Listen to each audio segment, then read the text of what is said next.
Bonjour Martin, mais dis-nous où tu es actuellement. Je suis avec toi aux îles Canaries et plus précisément à l'île de Lanzarote. Ah oui, et cette île est une île volcanique, tu le savais? Il y a 250 ans, il y a eu une des plus grandes éruptions de l'histoire sur le volcan de Timon Faya. Va donc un peu te balader pour essayer de mieux comprendre et de nous en dire plus. J'attends de tes nouvelles à l'intérieur de mon bateau.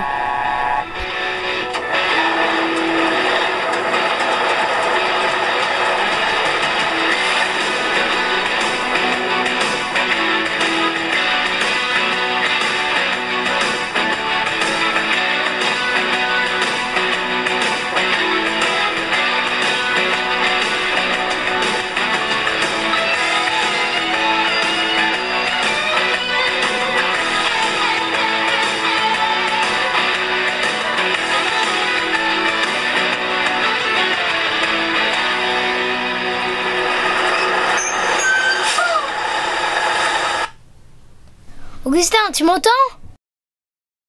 Augustin, tu m'entends? Je suis au milieu d'un volcan avec mes frères. Regarde, je tourne et j'ai l'impression d'être prisonnier au milieu de la montagne. Tu n'es pas prisonnier, tu es juste au milieu du cratère du volcan. Laisse-moi t'expliquer. Les volcans se ressemblent un peu tous. Ce sont des montagnes qui se forment lors des éruptions, lorsqu'elles crachent du feu, de la roche et du gaz. Le sommet du volcan s'appelle le cratère. Sous le cratère se trouve la cheminée. Comme dans ta maison, la cheminée descend du toit de la montagne vers le centre de la terre. Elle descend même jusqu'à atteindre le magma ou la chambre magmatique. Comme sur le schéma, tu vois le magma, il monte par la cheminée et sort par le cratère. Mais attends, le magma c'est super chaud. Si je reste ici, je vais me brûler. C'est hyper risqué. Attends quelques minutes que je monte au sommet du cratère.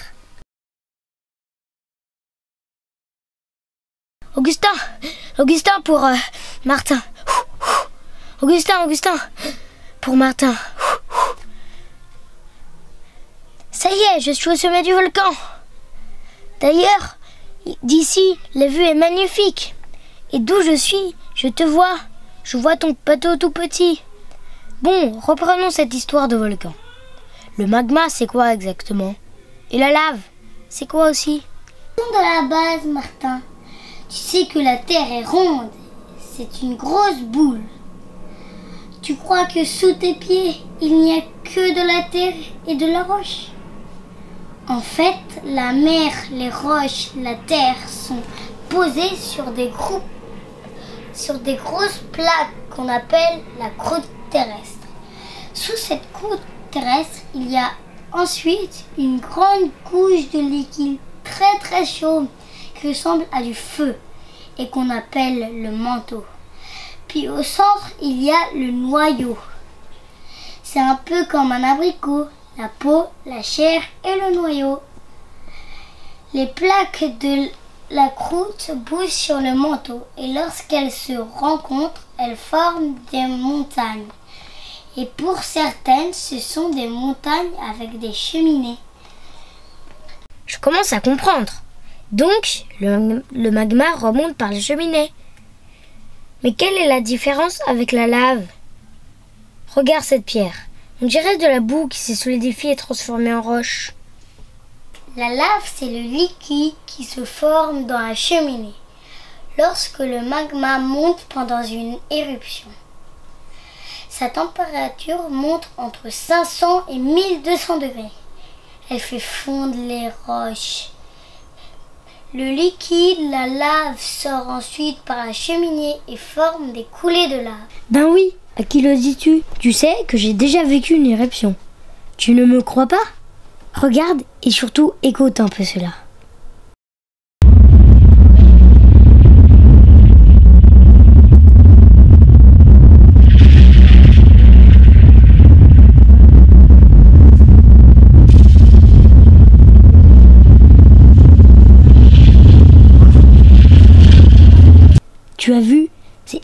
impressionnant, c'est terrifiant. Et encore, dans cette éruption, il n'y avait pas trop d'explosions ou de geysers. Regarde cela. Tu as vu cette explosion? On appelle cela un geyser. L'eau se transforme en vapeur d'eau et en très peu de temps et avec une grande force. À propos de force, tu ne sens pas une petite odeur sympathique? Des poulets grillés? Ici, à Lanzarote, la dernière éruption a eu lieu il y a plus de 200 ans. Mais si tu creuses un trou à 30 mètres de profondeur, c'est tellement chaud que tu peux faire cuire de la viande. Tu as tout à fait raison, Martin. Les éruptions volcaniques peuvent être d'une puissance inouïe. Cette éruption de Timon Faya a formé des dizaines de cratères et des dizaines de kilomètres et des kilomètres de lave se sont déversés dans la région, changeant toute l'agriculture locale. C'est bon, arrête ta science. Et viens donc voir un petit coup avec moi. Regarde ce que j'ai trouvé.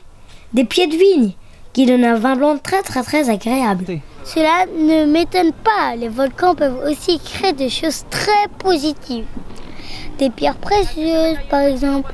Lorsque le magma refroidit, il recèle des rubis, de l'or ou des grenades. Et comme pour la vigne, ils sont source de fertilité.